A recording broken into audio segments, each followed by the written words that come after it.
Hello everyone. In last video we have started the new lesson in history, that is new kings and the kingdoms. Okay, means what कि कौन से जो new rulers आए थे और उन्होंने अपना किंगडम, उनका कितना किंगडम था, किस किस डायनेस्टीज का उस समय राइज हुआ था और उनकी डायनेस्टीज कहाँ तक उन्होंने अपनी डायनेस्टीज को बढ़ाया था. ठीक है, उसी का एक पार्ट है आज. We will discuss today about the tripartite struggle. Okay, अब ये त्रिपार्थिक स्ट्रगल क्या था और किसके लिए हुआ था tripartite struggle? Children, tripartite struggle was for Kannauj. Kannauj I think हमारे एरिया के आसपास ही है. ठीक है, कन्नौज के लिए ये त्रिपार्थिक स्ट्रगल हुआ था. It was over Kannauj. And why? in 7th century Harshavardhana he made Kannauj his capital. Okay, अब क्यों? क्योंकि still Kannauj is there. Kannauj आज भी हमारे यूपी में है, हमारे उत्तर प्रदेश में कन्नौज है और it is a beautiful, it is the most ancient city. ये सबसे एंशियंट मीन्स आपको मालूम है ना, जिसे हम कहते हैं ओल्ड या प्राचीन सिटी है. और it was a beautiful city during the rain of Harshvardhan. It was full of beautiful gardens, palaces, temples. तो कन्नौज, अब ये त्रिपार्थिक जो स्ट्रगल हुआ था वो कन्नौज के लिए हुआ था. ठीक है, now look, the tripartite struggle for control of northern India took place in the 9th century. In 7th century, Harshvardhan made the Kannauj in its capital, and in 9th century, अब क्योंकि कन्नौज बहुत ही ज़्यादा वेल्दी सिटी था उस time, तो कन्नौज पे जो हमारे नॉर्दर्न इंडिया का कन्नौज को बहुत सारे जो रूलर्स थे वो टेक ओवर करना चाहते थे. ठीक है, in 9th century the struggle was between the किस में struggle यू नो वॉर. ठीक है, कन्नौज को लेकर जो वॉर हुआ था, जो स्ट्रगल हुआ था, that was between the Pratiharas empire, the Pala empire and the Rashtrakuta empires, क्योंकि they all these three empires want to Kannauj as their own dynasty. Yes children, now look some specific things about Kannauj. The very first, Kannauj became the Pritihara's capital for nearly 200 years. As I told you, in 7th century, Harshvardhana made the Kannauj its capital. Okay, and after that, Pratiharas made Kannauj its capital, and they ruled over Kannauj round about 200 years. जैसे कि 200 years तक Britishers ने हम Indians पे rule किया ना, we were the slaves. Same as Pratihara's capital for nearly 200 years, which Kannauj. Next is the Rashtrakuta king Indra III captured Kannauj in 916 AD.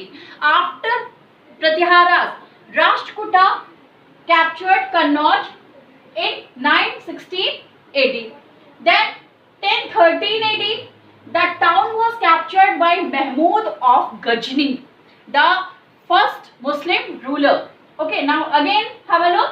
In 1013 AD, the town was captured by Mahmud of Ghazni, the first Muslim ruler over the Kannauj. And what happened? After that, Kannauj was ransacked. Children, do you know the meaning of ransack? What's the meaning of ransack? Means destroy, damage.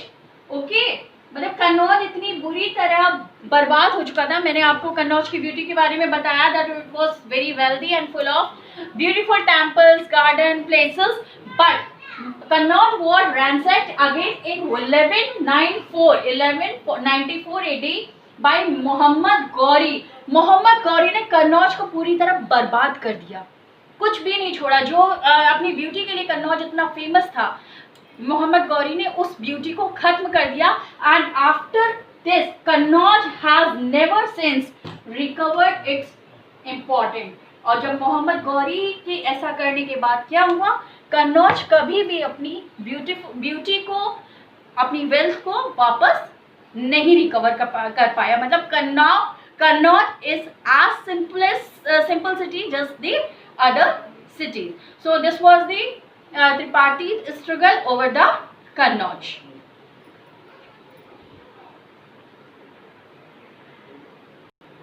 Children, our next topic is the Ghaznavids. But in this topic we will discuss, I will tell you about the Mahmud Ghazni.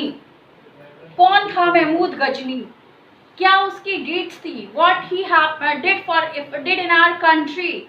So children, I want to tell you that Mahmud Ghazni was the most ferocious leader or ruler. Ferocious means, look, ferocious, Mahmud Ghazni the most ferocious means cruel.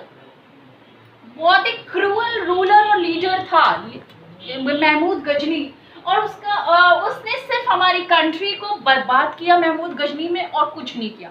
Not a single work done by Mahmud Ghazni in favour of country. और वो इतना cruel था, उसको हिंदू से problem नहीं थी, उसको हर religion से प्रॉब्लम थी. वो खुद एक मुस्लिम था, लेकिन इवन देन उसने मुस्लिम रूलर्स ऑफ मुल्तान को बहुत ज्यादा परेशान किया. Okay, now have a look. हाँ, एक और चीज मैं बताऊं, महमूद गजनी ने 26 इयर्स में 17 रेड्स की इन हमारी कंट्री में. 17 रेड्स हमारी कंट्री में किए. और क्यों की? क्यों?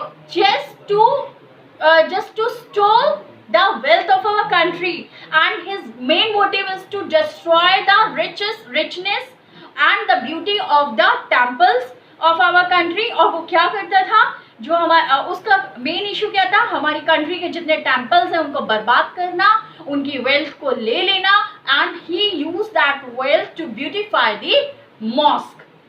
ठीक है, now have a look towards the board. The Ghazni, Mahmud Ghazni, the most ferocious ruler. Ferocious, I told you, that cruel. He led a series of raids against Rajput kingdoms and rich Hindu temples. मतलब उसने series means एक के बाद एक के बाद एक के बाद एक वो raids करता गया राजपूत पे और हिंदू temples पे. His first great victory was against the Hindu Shahi kings of Peshawar. Then Muslim rulers of Multan. जो उसकी फर्स्ट उसकी विक्ट्री थी वो किसके थी? Hindu Shahi rulers of Peshawar. And after that Muslims rulers of Multan. ऐसा नहीं था उसने हिंदू के मतलब हिंदू के ही उसने बर्बाद किया है, उसने अपने ही रिलीजन के मतलब मुस्लिम रूलर्स जो थे मुल्तान के, उनको भी उसने बर्बाद किया. 26 years 17 raids. 26 years में he did 17 raids in our country.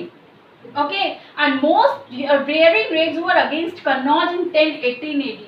Most daring means उसने नामुमकिन को मुमकिन कर दिया था. बहुत ऐसी रेड उसने कहाँ की थी? कन्नौज में की थी. in which year? 1018 AD. and after that the Somnath temple in Gujarat. और उसका मेन मोटिव क्या होता था?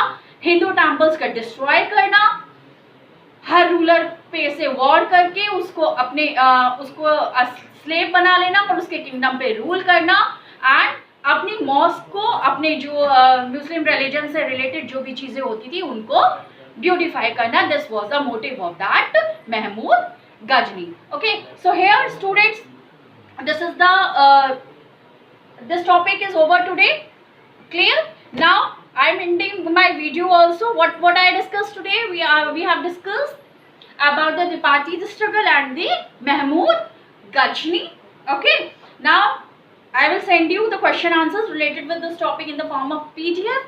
Do the question answers, watch the video, listen the explanation, and read the subject matter which is given in your book. If you do like this, I am very sure that the concept will be clear to you. And if even then you have any type of doubts, you are free to call me. Okay, now we will meet soon with another new topic in next video. Till then, goodbye.